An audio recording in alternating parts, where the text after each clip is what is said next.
জিবরাইল আলাইহিস সালামকে আল্লাহ তাআলা তৈরি করলেন। জিবরাইল আলাইহিস সালাম আল্লাহ তাআলাকে জিজ্ঞাসা করলেন, আল্লাহ আপনি কিতে খুশি হন? আল্লাহ তাআলা জানিয়ে দিলেন, আমি সবচেয়ে বেশি খুশি হই আমার বান্দা যখন আমাকে সেজদা করে। তারপর জিবরাইল আলাইহিস সালাম আল্লাহ তাআলাকে সেজদা করলেন 30 বছর ধরে। জিবরাইল আলাইহিস সালাম খেয়াল করলেন, আমার থেকে এত বড় দামি, এত বড় লম্বা সিজদা দুনিয়াতে আর কেউ করতে পারবে না।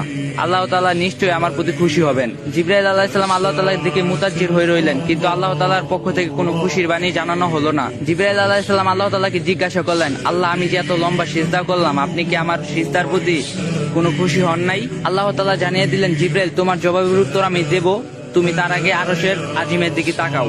জিবরাইল আলাইহিস সালাম তাকিয়ে দেখলেন আল্লাহ রব্বুল আলামিন আরশের আল্লাহর কুদরতির নূর দ্বারা লেখা রয়েছে লা ইলাহা ইল্লাল্লাহু মুহাম্মাদুর রাসূলুল্লাহ সাল্লাল্লাহু আলাইহি ওয়াসাল্লাম। জিবরাইল আলাইহিস সালাম জিজ্ঞাসা করলেন, হে আল্লাহ আমার সিজদার সঙ্গে এই কালিমার কি মিল? আল্লাহ তাআলা বললেন, ও জিবরাইল শোনো, আমি আল্লাহ এই দুনিয়া তৈরি করব, এই দুনিয়ার মানব জাতি ও জিন জাতির হেদায়েতের জন্য লক্ষাধিক নবী রাসূলগণকে পাঠাবো, সর্বশ্রেষ্ঠ ও সর্বশেষ নবী মুহাম্মদকে পাঠাবো। এই নবীর উম্মতের উপর আমি 5 ওয়াক্ত নামাজ ফরজ করব, আর প্রতি 5 ওয়াক্ত নামাজের মধ্যে 17টা করে রাকাত আমার জন্য ফরজ করব। প্রত্যেক রাকাতের মধ্যে 2টি করে সিজদা হবে, আর প্রত্যেকটা সিজদার মধ্যে ওই নবীর উম্মত 3 বার করে সুবহানা রাব্বিয়াল আলা পাঠ করবে। জিবরাইল তুমি জেনে রাখো, আমার ওই মাহবুব নবীর উম্মত যখন সিজদায় গিয়ে সুবহানা রাব্বিয়াল আলা বলবে, আমাকে ডাক দিবে। জিবরাইল তুমি 30,000 বছর সিজদা করে করে যে নেকি পেয়েছো, আমি আল্লাহ বান্দার আমলনামায় এর চেয়ে 40,000 গুণ বেশি নেকি লিখে দিব। সুবহানাল্লাহ। এই জন্য মুসা আলাইহিস সালাম কাঁদছেন, আল্লাহ আমাকে ওই নবীর উম্মত বানিয়ে দাও যে নবীর উম্মত এক সিজদায় জিবরাইল আলাইহিস সালামের সারা জীবনের 30,000 বছরের সিজদার নেকি নিয়ে গেল।